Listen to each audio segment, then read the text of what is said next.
Good day, everyone, and thank you for joining us for another impactful webinar session brought to you by CrusaderSterling Pensions Limited, a leading pension fund administrator in Lagos, Nigeria. To our first-time joiners, a warm welcome to you. We trust you'll find today's session valuable. And to our returning participants, thank you for being with us again. We are glad to have you. My name is Dorcas Adiola, and I'll be your moderator for today's session. The team is building sustainable wealth, and we've lined up two resourceful speakers who will guide us through practical strategies to build wealth even in these challenging times. We encourage you to listen closely and take notes. As the session goes on, please drop your questions in the Q&A section at the bottom of your screen. Our team is available to respond, and we would also have a dedicated Q&A section after both speakers have presented. So let's begin by inviting our MD CEO, in person of Mr. Rotimi Adebiyi, to give the welcome remarks. Over to you, sir. Thank you. Thank you very much, Dorcas. Good morning, all. Good morning, ladies and gentlemen. Wherever you are, we trust you are well and healthy. Once again, we welcome you all to the 5th edition in our webinar series. This webinar is titled Building Sustainable Wealth, which resonates with our mission in CPL, creating wealth for retirement. Today, we have lined up our carefully chosen financial experts who will do great justice to the topic. I implore you all to listen with rapt attention and take down notes with questions. I hereby declare the seminar open. Have a fruitful and engaging discussion. Thank you, Dorcas. Thank you so much for the warm welcome, sir. Before we proceed, please note that this session is streaming live on YouTube via CS Pension, that's our YouTube handle. So if you're logged out or unable to reconnect on Zoom, simply continue watching live on YouTube. The webinar replay would also be available there for your future reference. Now to our first speaker, Fumilola Oluwajoba. Fumilola is a finance professional with over 25 years of experience, including 8 years in core investment management. Before joining CrusaderSterling Pensions, she worked with Lafarge Cement, gaining experience across treasury and investment management, trade finance, audit, and internal control. She is a fellow of the Institute of Chartered Accountants of Nigeria, ICANN, and holds the AC High Dealing Certificate and the Certificate in International Finance Reporting Standards, IFRS. She has attended various trainings both locally and internationally. FT, over to you, please. Thank you. Good morning, everyone, and thank you for joining us for this session. Thanks for joining us for this session on our webinar series. We welcome you once again. We are excited to have you as one of our community members. In the previous sessions, we have discussed compelling issues and we have gained valuable insights. In today's session, we look forward to exploring with you the concept of building sustainable wealth, wealth that is resilient, wealth that is intentional and aligned with long-term perspective. My objective is to leave you with something practical and that you can take away. So let's jump into this. I've been looking at quite a number of topics this morning, from sustainable wealth matters down to the CrusaderSterling compelling advantage. And what readily comes to mind when we are talking about wealth is, what is wealth? Wealth is a financial asset and physical possession that a person has. And wealth is not just about accumulation, but it's also about preservation. It's also about growth. Sustainable wealth supports lifestyle beyond working years. Sustainable wealth supports lifestyle onto retirement, and pension planning ensures financial independence at retirement. Pension planning ensures your comfort and the peace of mind even at retirement. What are the foundations of sustainable wealth? For sustainable wealth, we need to be disciplined in savings. We talk about mandatory pension contribution and additional voluntary contribution. We need to engage in smart investing and invest for the long-term perspective, compounded growth over the decades. Time is our greatest asset, as we all know. So we need to start early. The earlier we started, the bigger and more our retirement savings will be. Investing in additional voluntary contributions, for illustration, 20,000 a month from the age of 25 will certainly result in significant contributions at retirement compared to someone who is just starting at the age of 45.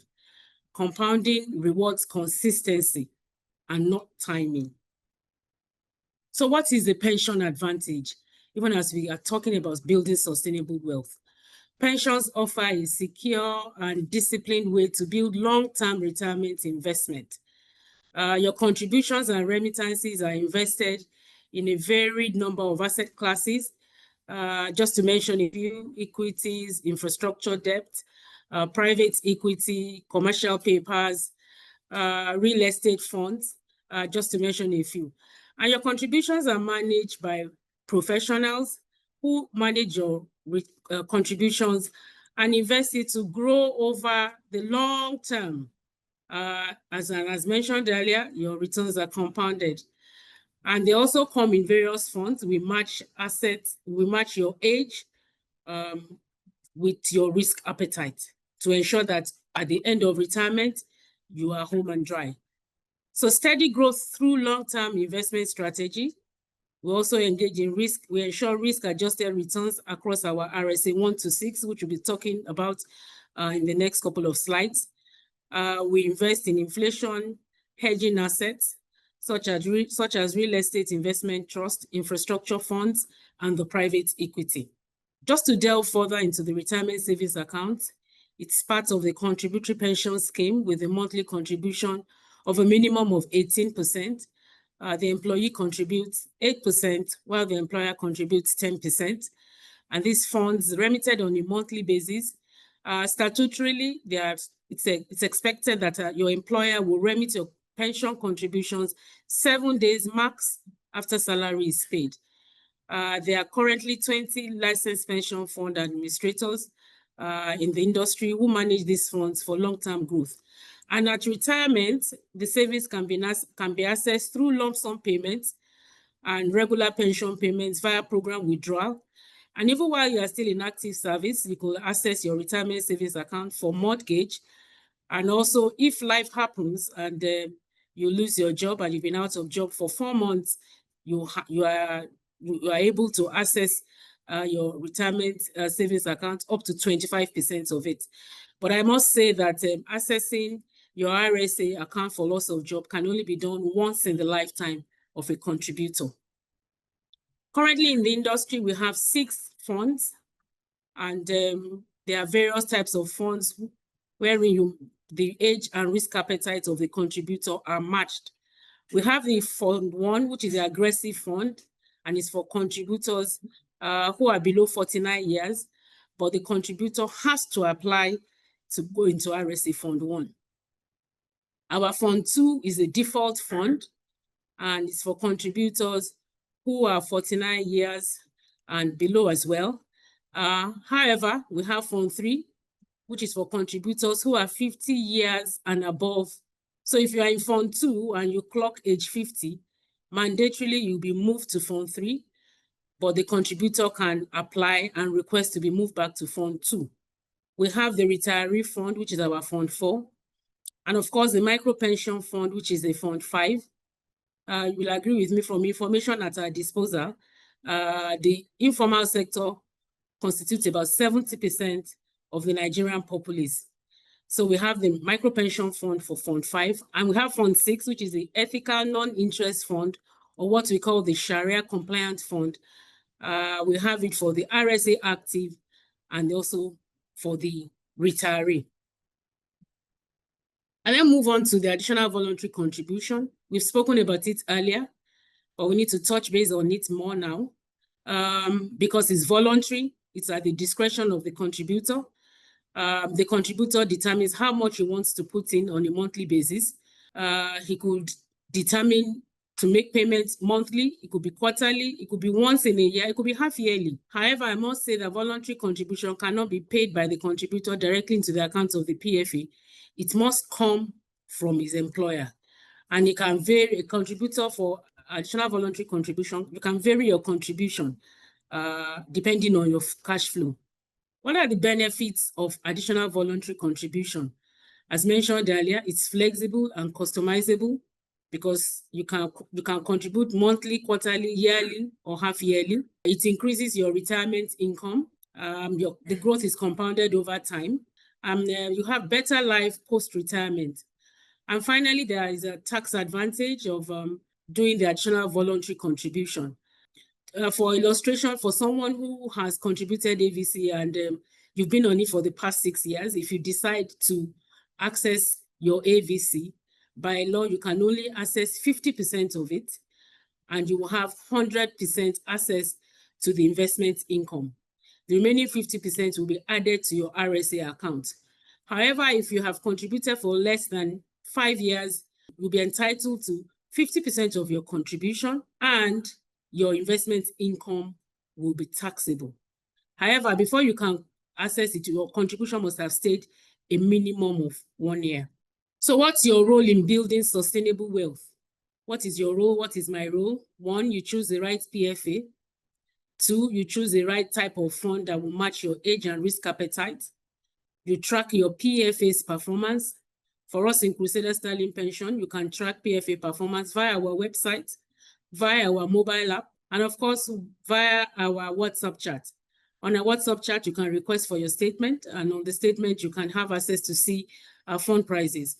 Finally, I would say one other thing is to avoid early withdrawal or early access, even if it's via AVC. You need to stay committed to the long term. Over the years, we've had issues around pension remittances, but on June 1, 2025, the National Pension Commission and PENOP collaborated and licensed 9 payment solution service providers.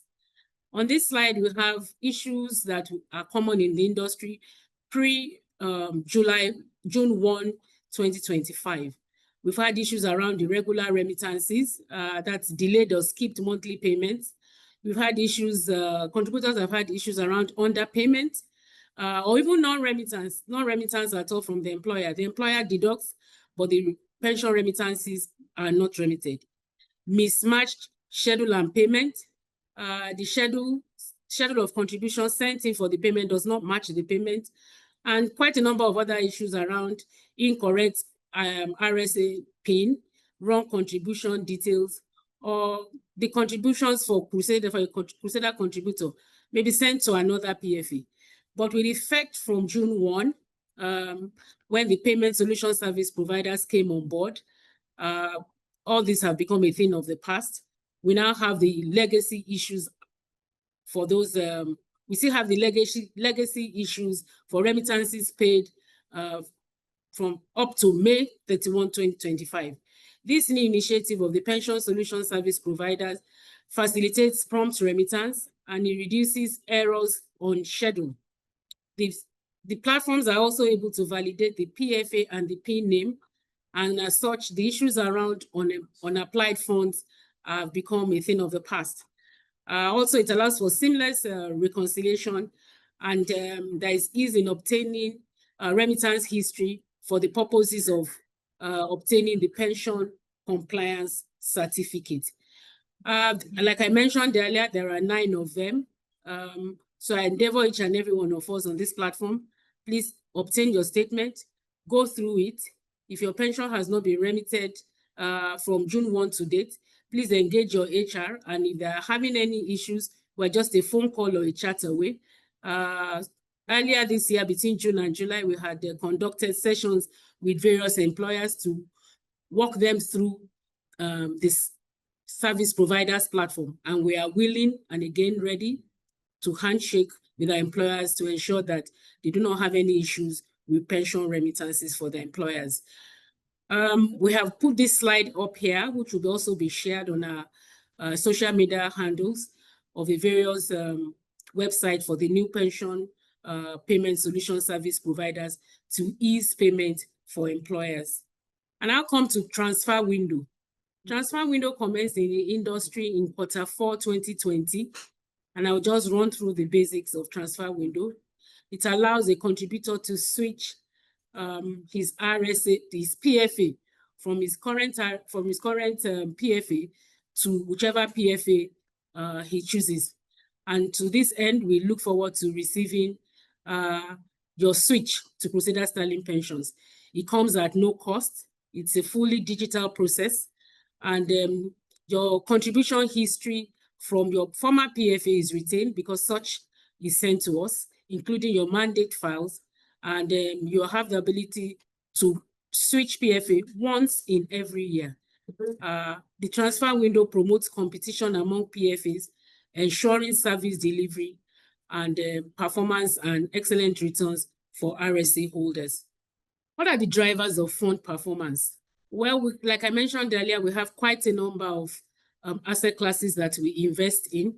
But one of the drivers of fund performance is microeconomic shifts, decision taken at the various MPC meeting, the interest rate environment, and of course, the performance of the domestic equity.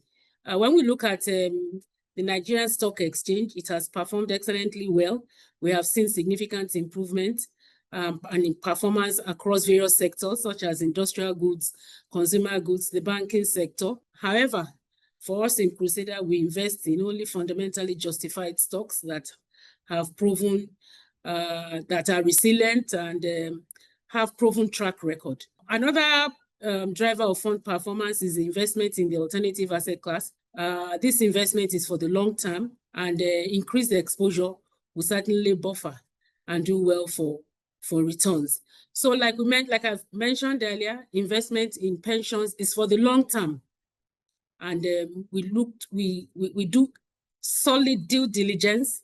There's no black box approach to ensure that we deliver on our return to our customers. What's the CrusaderSterling advantage? Historically, we have continued to return decent returns for our customers. We are consistently ranked among the top performing PFAs. We provide excellent service delivery and personalized service, and we remain passionate about our customers. Again, I will talk about strong historical returns and currently strong returns we deliver. So how do you get started? Open an RSA account if you have not. And if you have opened an RSA account, it's an opportunity for you to port to Crusader, engage your PFA, set up your additional voluntary contribution if you have not. And if you have, you can increase what you are contributing, set your retirement goal, and consider speaking to a licensed pension fund administrator.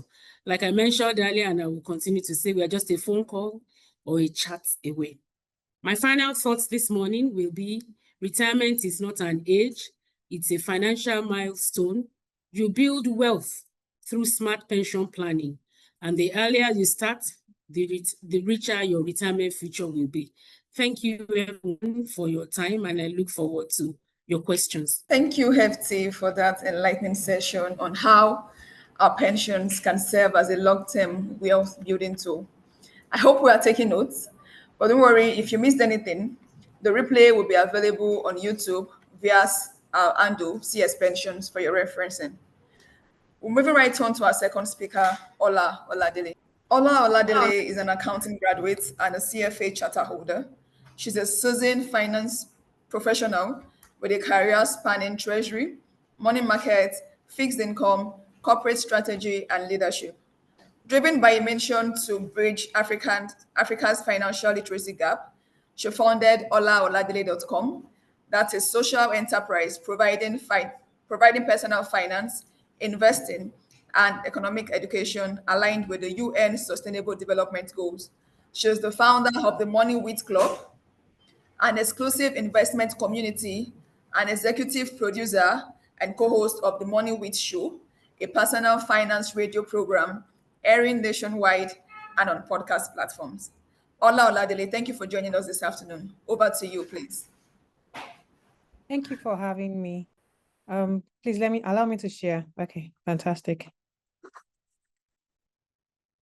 So thank you for having me. While I'm sharing my screen, I just want to say a massive thank you to the team at Crusader for having me today. And we're going to be talking about personal investment strategy. And it's something that I know everyone wants to know something more about. So I'm always looking in the chat as I'm speaking. Please drop your questions in the chat. If I'm able to respond, I'll respond while I'm speaking, or when we get to the end, I will give final answers. So yes, we've read my profile. I have a company, it's a social enterprise, and all we do is provide financial education. We have 3 expressions: media for radio and all that. We have a community, and then we have a school with programs and workshops. These are some of the companies that we've worked with in the past, and have been featured on these profiles in the past also. So what we'll be covering today in our personal investment strategy, we have already heard about our pension funds. And at the end, I will tie it together where your pension comes into this conversation, because it's part of your pension strategy. So I'll talk about why you should invest. I'll talk about how to create an investment strategy, how to actually start investing, and then the pitfalls to avoid. Like I said, drop your questions in the chat. So the first question is, why should you invest? I'm loving thumbs up and the likes. Thank you so much. Why should you invest? And as I'm speaking, I want you to confirm if you can relate with this, right? So everybody is in this money cycle, right? Once you have started work, you are somewhere in this money cycle. And as I'm talking about it or talking through it, I want you to be confirming, can you relate? Can you not relate? So it all starts with making money. Every time you make money, you always have 2 options, whether you spend or you save, right? One of those 2 options. If you spend all that you save, maybe you make 100 naira, you spend 100 naira, you have a short cycle, right? So to know if you are one of those people, let's say payday is on the 24th. If you are someone that on the 19th, you just become cranky at home, cranky at work, cranky everywhere, and that's a sign that your money cycle is very short. So if you make money and you spend everything, what happens is that you have to hustle to make the next amount of money. That's it. But if you save, then your money cycle is longer. But then if you save, right, the one you spent has gone. All you have is the savings. So now from that savings, you have 2 options, right? 2 options: living in the bank and investing, right? So when you live in the bank, what happens? Inflation comes for it. And a way to explain that is, imagine if you are a parent and you have a child who is about to get married, and you say, oh, this is money for your wedding, for 10 bags of rice for your wedding. Imagine if that person put that money away 2 years ago. You would agree with me that right now, the person will probably only be able to buy half of that. So if you insist on having a 10 bag of rice wedding, you would have to go back to make more money. That's how it works. So if you leave money idle in the bank, inflation would help you reduce the value, so you have to make more money. Now, if you invest, you have 2 options. It's never one. You either make profit or you lose money. And that is the reality. For every investment your money goes into, every opportunity your money goes in, there's a chance that you make money and there's a chance that you will lose money, right? Of course, you understand that if you lose money, you have to go back to making money. If you are someone who has ever done anything like CBX, anything like MMM, and you got caught, right? That is what happens. You have to humbly pick up the pieces and make more money. I can see the thumbs up confirming that you can see yourself in this money cycle, right? Now, if you are able to invest and make profits, you can do this so much to a point where you don't have to work anymore. So your own money cycle is just invest, make profit, invest, make profit, invest, make profit. How do we know those people? These are the ones that get dividend, or in fact, you don't even need to go too far. I'm sure everyone has that uncle that plays in the stock market that we don't understand what they are doing, but that stock market is paying school fees, sending their children abroad, doing everything that they used to do when they were much younger. And it's just the stock market. This is how they got there. That is it, right? So when we say, why should you invest? Oh, sorry, I forgot about borrowing. Now, in your bid to spend, right? You can decide that, oh, the cash I have is not enough. I need to take this hair. So what am I going to do? I am going to take this hair on credit. That is borrowing. You also have an option where I have this property, I don't have all the money for it, but I'd rather contribute to this than pay rent. That is also borrowing. So every time you are borrowing, you are either borrowing to spend or you are borrowing to invest. If you are borrowing to spend, you have to go back to make more money to pay for that. But if you are borrowing to invest, then there's a chance that somewhere along the line, the thing you put your money in will produce enough to pay back your obligation. I hope it is clear. So I want to see, I've been seeing some thumbs up. Can we see ourselves in this money side? If you want to type in the chat, say it yes. Or if you want to give a thumbs up, yes, thank you. Now, the reason why, after telling you about this whole money cycle, why you need to invest is very simple. If you have worked, if on average, everybody starts or people start, the earliest you probably start working is at 2021. If you are lucky, ASU helps you, 2021, you are done with school. So you're going to work on average till you are 60. Now, when you are at 60, for most people, max 65, max 70, for most people, you have to stop working. And then we are all praying for long life. We are all praying to be able to maintain the quality of life that we have, right? Now, if you think about it objectively, it is the money that you make between 20 and 60 that is supposed to fund you from 60 to plus X. Such that if you do not make provision for it in time enough to get to this invest, make profits, then you have a problem. So this is why you need to invest, number one, and why you need to have an investment strategy. This is the foundation of it all, the understanding that everybody's in this money cycle. And at some point, no matter how much you try, you will go from 20 to 40 to 60. One day you'll be 80 as long as you're on this earth. So if you don't make those provisions, then you might have issues later. You not even might, you most likely will have issues later. Now think about that uncle that used to dash you money when you were younger. Now they are very sober. That is what happens. They didn't think about it in this context. So this is why you need to invest, because eventually this make money is going to slow down. Now, the question is, how do you create an investment strategy? How do you actually do this? Before we go into the actual what to do, there is a mindset around it. Now, imagine if you get into your car, you are in Ikoyi, and you are going to the airport, you are traveling, and you just enter your car and you just say, Google start. If you have Siri, if you have any of these support apps and tools, they will say, please insert your destination, right? And sometimes if your GPS is not on, they will say, can we switch on GPS to confirm your location, or can you put in your location manually? Now, what happens is that when you put in your destination and you put in your location and you click start, you now begin to plot your direction. You now begin to get direction. That direction, think of it as your investment strategy. But then think about your current location as your net worth, your assets, where you are currently.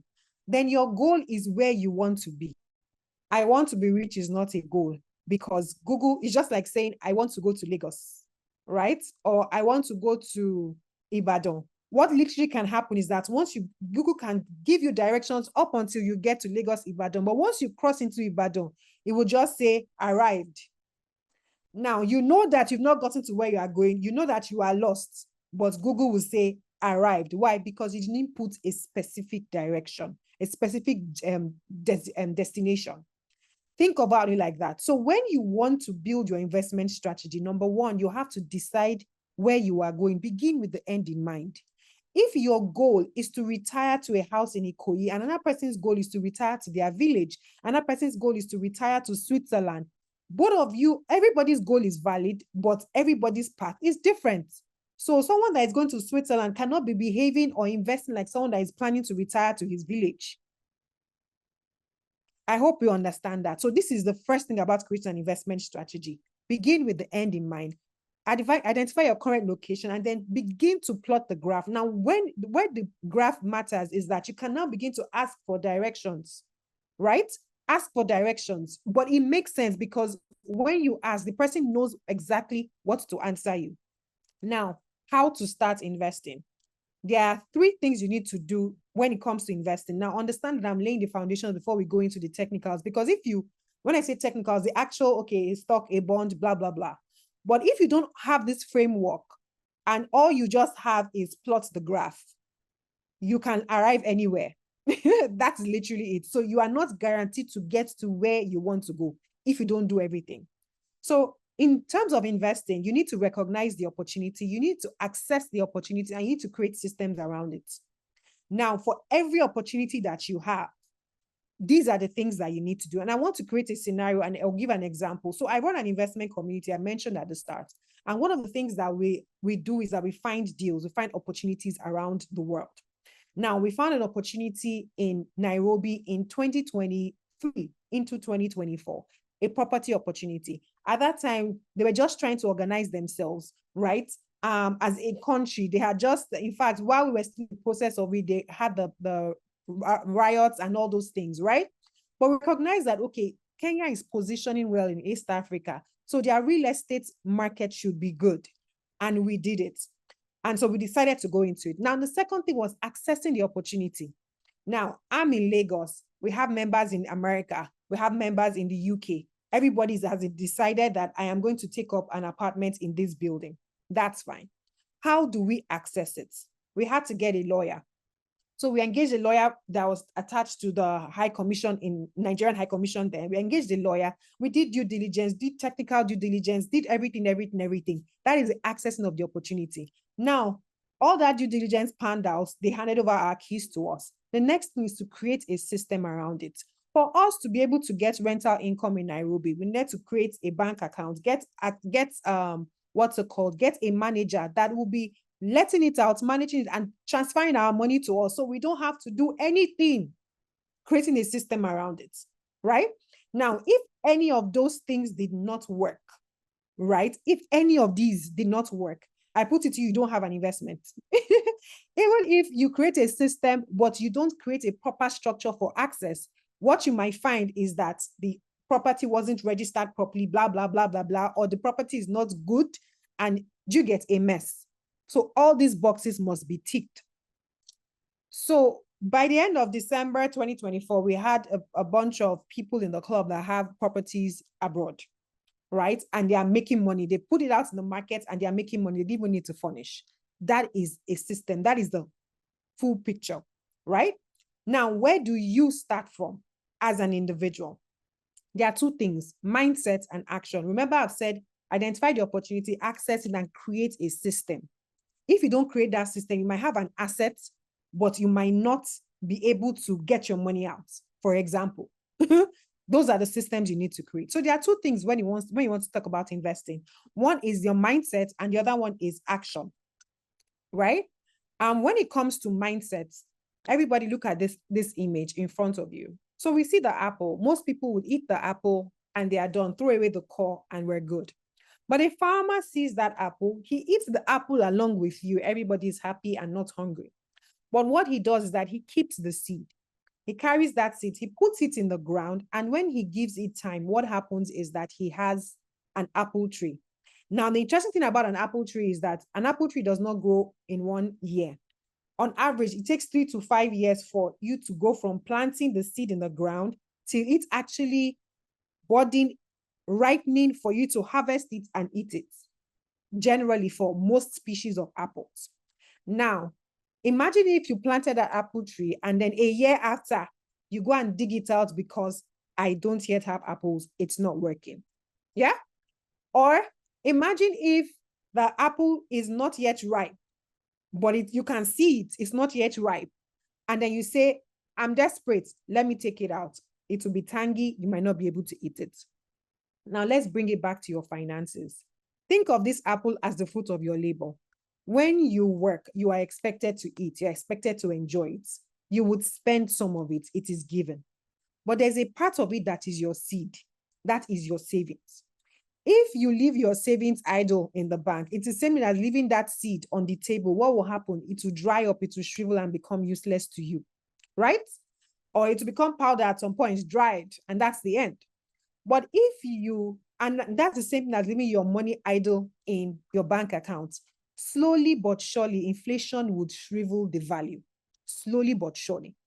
But if you take that small seed, it's usually small, is usually small, and you put it in the right environment, in the soil, you give it time. You don't dig it up.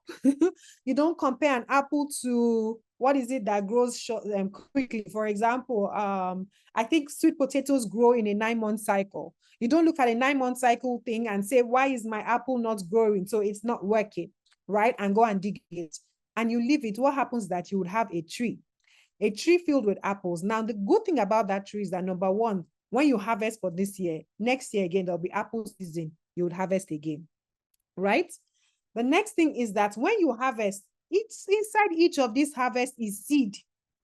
What that means is that you can take out that seed and plant it around each other, and you will eventually have an orchard the same way we see it here. This is the mindset of investing. Number one, you have to understand the nature of the asset you are investing in and the timelines. If not, you will hang, or you will be choked, or you need your money in 9 months' time, and then you are investing in real estate that takes 4 to 5 years for it to even begin to give you any form of capital gains, right? But this is the same principle. So this is the mindset that I would hope that everyone here would adopt when it comes to investing. And such that if you think about objectively, right, and you take that seed from the first tree and you plant it around, what you have in another 5 years is an orchard. Now, this orchard, you can now harvest all the apples at once and have an apple factory, sell all the apples, fund your lifestyle, blah, blah, blah, blah, blah. And you get into that invest, make profit cycle. I hope it is making sense. Okay, so now action points, right? You have, what's it called? If I have time, I'll go back to that, but I'm trying to rush through. You have 3 things that you need to do. I've talked about it already: save, invest, and manage risk. What do I mean by manage risk? In the context of that apple orchard, right? You actually find out what are the things that can make this tree not produce as much as it should. It could be weather, it could be a drought season. What do? You get water. It could be, there could be different things. It could be pests, so you get pesticides. Do you understand? You might need to reinforce the soil, right? Those are the things that, but what are you doing? You are engaging and not hoping. And I find that for a lot of people, when it comes to their money, everybody is striving on hope. But in other areas of their lives, they are not thriving on hope. They are responding and engaging with situations. But when it comes to money, there is just this hope and lack of, like, disconnect from the reality of my finances, right? So these are the things that you need to do. So when it comes to saving, look at this. If you're able to save 50K every month, in 10 years, you'd have saved in 1 year, you'd have saved 600K. So 50K times 12. In 10 years, you'd have saved 6 million. In 30 years, you'd have saved 18 million. Now, the fact is that in today's Nigeria, we have become so rude with our naira that people will say, how much is 18 million in 30 years? But guess what? If all you really had to save was 50K, 18 million is a lot of money. That is a fact, right? And let's not compare ourselves, because it is causing a lot of problems. Now, imagine if you save that 50K every month, so that at the end of the year, you have 600K saved. And then this 600K, you invest it at 10%. Bear in mind that right now, you can comfortably get an 16 to 18% in savings bond in Nigeria right now. So 10% is very, very average, right? So that same 6 million, in 10 years, you would have 9.5 for just putting it at 10%, 9.5 million. And then in 30 years, instead of 18 million, you have 98 million. And I kid you not. All I'm saying is that 600K every year, save 600K every year and invest it at 10%. And when the returns come, reinvest it. That is all I'm asking you to do here. Simple. So we are moving away from the need to do kalo and the need to do CBEX and you know, all those things that happen. We are moving away from it, right? It's called the 8th wonder of the world. It's what's it called? It's called compound interest. It favors only those who trust it to do its work. The simple rule is to reinvest your return. Don't spend it and watch the magic happen. So So in terms of an action, we talked about we'll talk about designating a savings account in terms of the structure that we've created, right? You know, I said systems. Have one savings account. Any return from anywhere goes into that savings account, and you know that it's going to be reinvested, not eating. So finding viable investments are all around you. That's the first thing, from the Akara woman by the street to the bus conductor. Somebody is putting that bus on the road. It's an investment, right? Now, every investment that you see falls into one of two categories. One is debt, one is equity. And what do I mean? Let's take that bus situation as an example, right? If somebody comes and says, oh, I'm a driver. If you have bus that you can give me, I will take it, right? You can say, okay, I can give you a loan to buy the bus, meaning that you pay me back. Or I can buy the bus, and then we'll be splitting the income. Those are the two options. So if you give him a loan that he'll be paying you back, that's debt. If you say, I would own the bus and then you'll be managing it, that's equity. Simple. And every type of investment that you see falls into this. So when we have debt, imagine that same bus driver, you say, I'm going to give you this money for 9 months. Pay me back in 9 months. However you want to hustle it, I don't care. It's short term. It's called money markets, right? If you say, okay, I'm going to give you this money, but you pay me back in 5 years' time, it's long term. It's called fixed income. That's what a bond is. It's just that generally a bond will be issued by a bigger company, a bigger institution than a bus driver, if you get what I mean. But that's what, when you see a bond, that's what it is really. And then when it comes to equity, if, for example, you say, okay, this bus, I'm going to own it, but you'll be managing it, and then maybe you'll be getting 10% of the profits, right?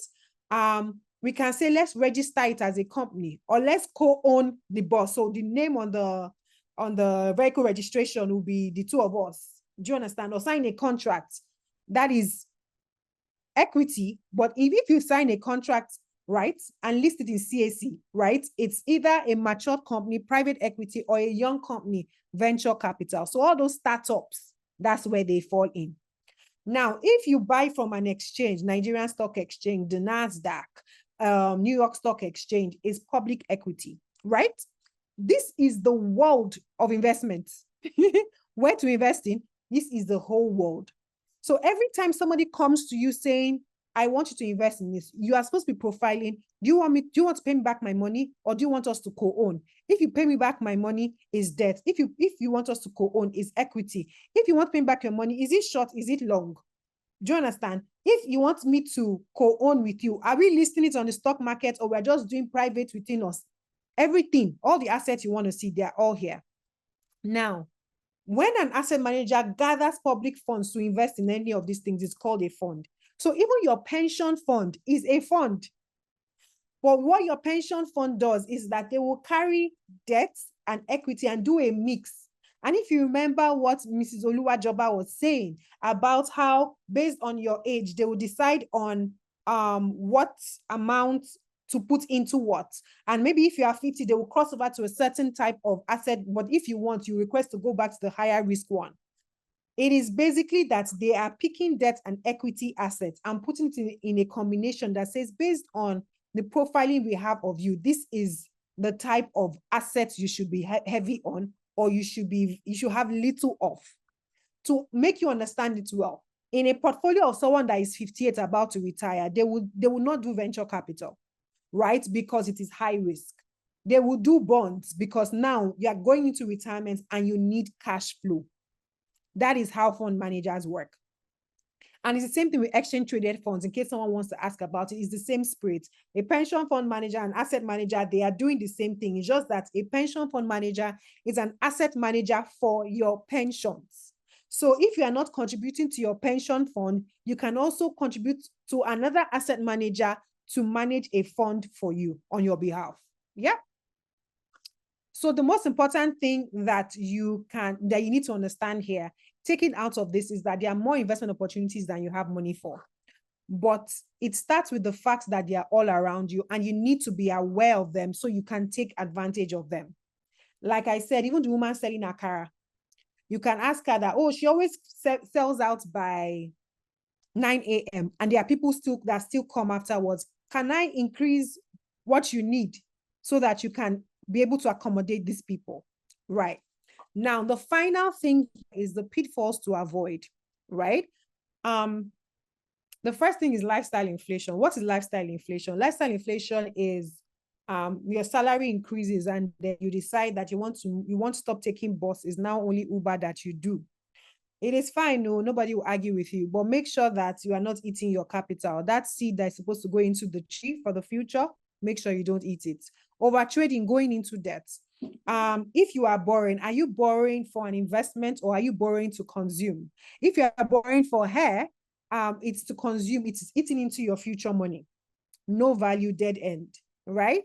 But if you are borrowing to invest, some people can borrow to buy stocks. It's called margin trade, margin facility. You can borrow to buy property. That's something that we can all relate with. Or people take loans for their businesses. Yes, that is the kind of debt you want to go into, but not for consumption, not taking things on credit, not clothes on credit, blah, blah, blah. The third thing is not considering you in the equation. What does that mean? Remember when you set your goal? Imagine if you are in Ikoyi, somebody else is going to Agbara and you are going to the airport. And then you start going in the direction of the person going, you now enter the car with the person going to Agbara. You carry yourself where you don't know. It's as simple as that. Now, if you're doing FOMO-driven investing, which is I hear, I follow, I don't understand, I'm just jumping in, you are terribly on your own. Putting all your eggs in one basket. The thing about it is investing is a risk. The reason why you are getting your return is because you are taking a risk. Risk in simple English is the chance that your money will disappear. So every time you see high risk, it means there's a high chance that your money will disappear. And when it says low risk, there's a low chance that your money will disappear. But that chance always exists. Such that even if you have government bonds, for example, people generally say that, okay, government bonds are low risk, but Ghana defaulted on their government bonds. Now, why did they default on their government bonds? It wasn't because they couldn't print CDs. It was because there was a clause that if you default on Eurobond, everybody freeze. You can't pay anybody back.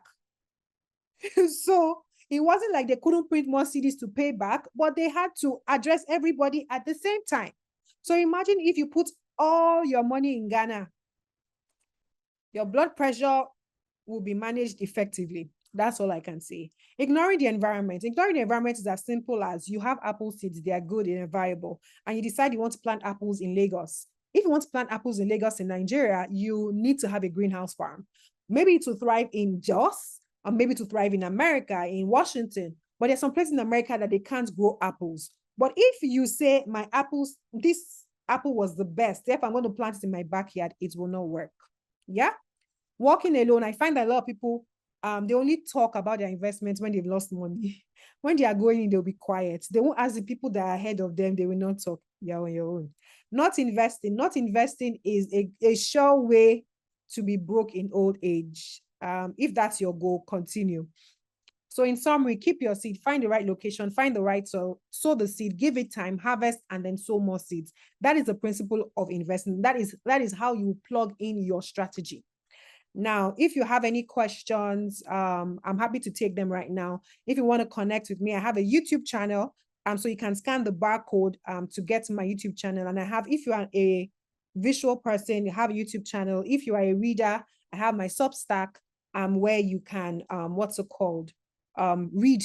So it's almost the same content, but you're reading and one you are watching. Thank you very much. Wow, thank you so much for that valuable session, Ola. That was a masterclass indeed. I believe everyone on this call has learned something valuable today. I mean, the power of compounding, the fact that we are all in the morning cycle. There's no sitting on the fence in this matter. You're either doing something in the morning cycle or not. So thank you so much. There's been a lot of valuable being shared. I'm sure that everyone has learned something new today. So we'll be getting right into the Q&A session right away. We have questions both for Fumilola and Ola, and so I will alternate between the both of you. Okay. So we also have some questions from our YouTube channel as well. We'll also be taking that as we continue. All right. So I have a question here from Olufemi. Olufemi is asking that Ola, this is for you. Olufemi is asking that I have shares few years ago, but lost touch with them. I heard I can trace them and access them. How can I still get benefits of my investment? So Olufemi wants to know how to get back his lost shares or shares that he has lost touch with over the years. Okay. The first thing, go and open a stockbroking account. That's where everything will domicile. So set up that stockbroking account. So that, remember I talked about systems for you to actually make the money. That is the account. That's what you need to do. And I don't know if you guys have any recommendations for what stockbroking account to use. Follow them. They recommend what you should do, what accounts to open. That's one. Now, once you open the stockbroking account, you can do one of two things. The one that is within your power is that the SEC has a platform, I think, that is now powered by NIBS, where you can actually search for your name and it will pull out all your outstanding stocks and all that, right? That's the first thing. So you know where they are, blah, blah, blah, and all. But ultimately, you will still have to go through that stockbroker. So the easiest thing for you to do is to commission a search from the stockbroker.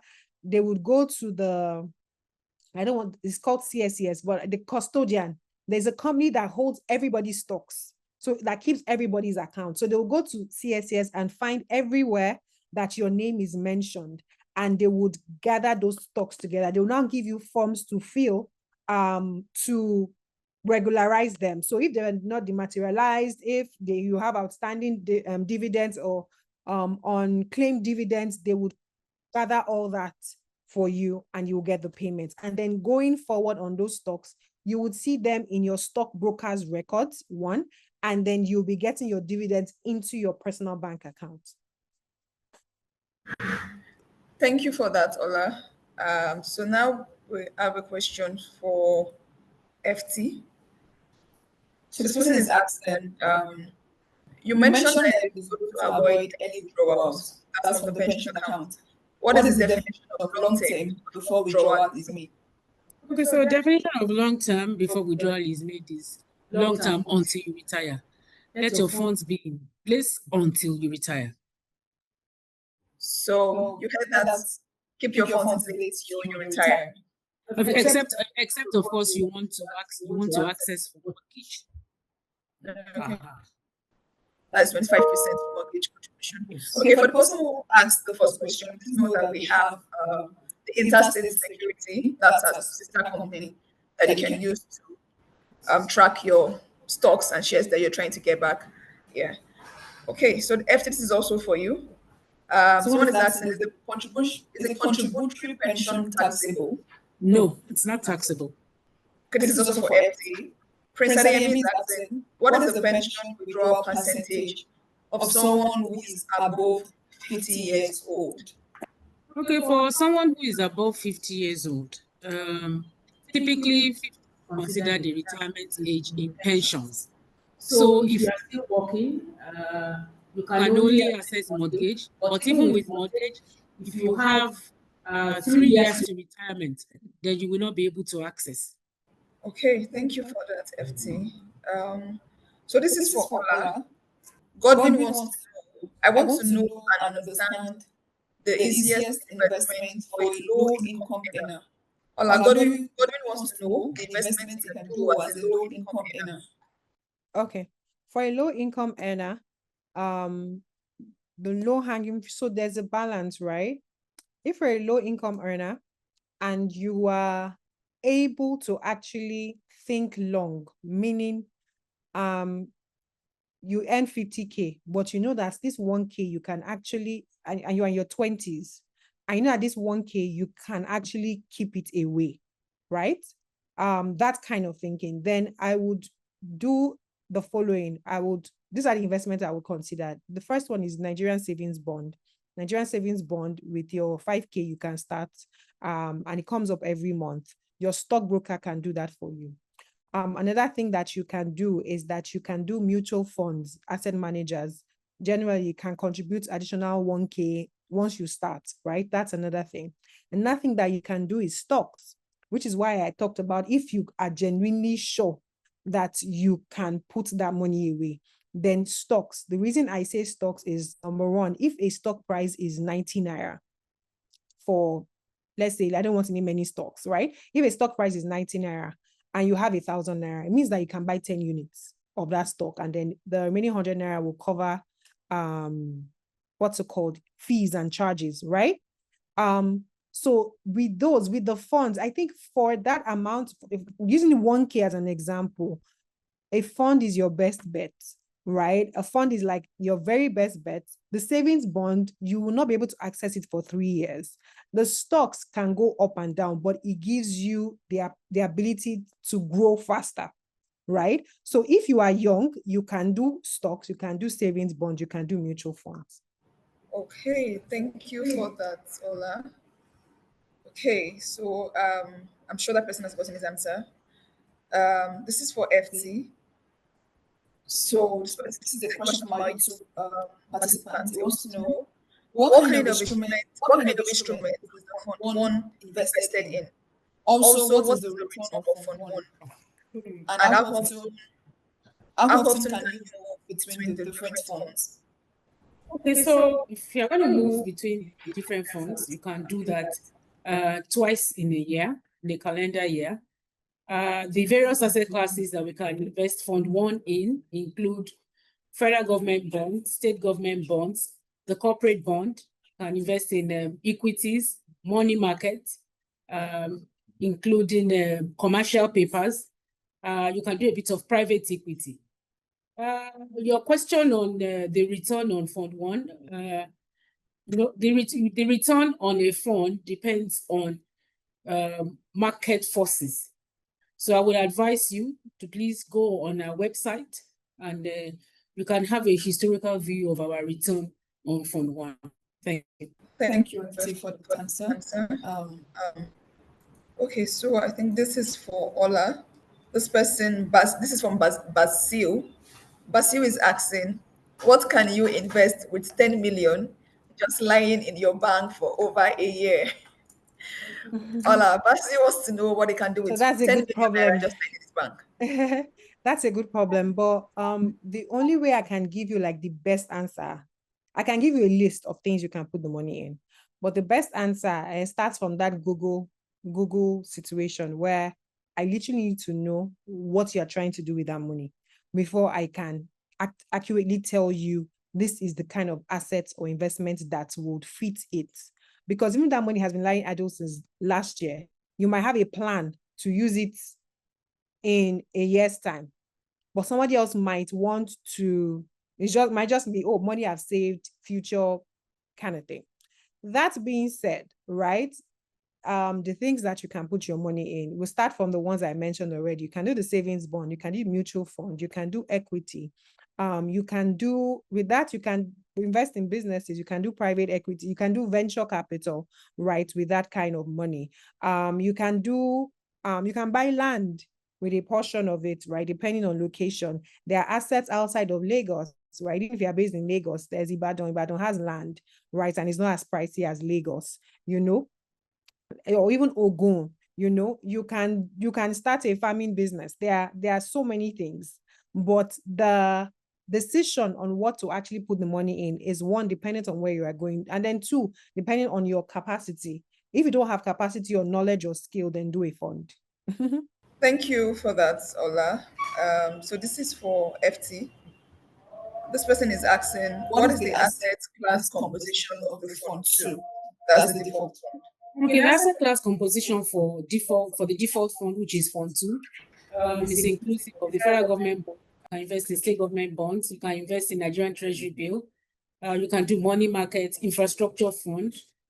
You can invest in private equity, open closed hybrid, and I think I mentioned infrastructure fund, infrastructure bond, corporate bonds, state bonds, money markets, the equity market, as capital markets. You can do private equity.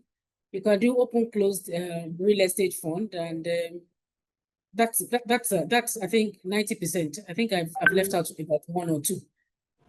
Thank you for that, FT. Okay, this is also for FT. This person wants to know, is it possible for someone who lost his job or resigned from his job but still wishes to continue his contribution to his RSA for 10 years projection? You can only contribute to your RSA via your employer. So if you are out of work, there's no way you can contribute because you are an RSA holder, you are not a micro pension, which is a formal sector. But we will continue to invest your funds. You will have access to your statements and you can see the growth and evolution over time. Thank you. Except, of course, you have your own company and you set up your own company. That's why I said, except you are working, it must come from your employer. But if you are not working and you just, I had mentioned earlier that you cannot, on your own, make payment directly, self-payment into your account, except you're in the informal sector. Thank you. I hope that clarifies. I'm sure it does. Thank you, FT. So this is from Basil. I didn't take this the other time. So Basil is asking, I'm in my 40s.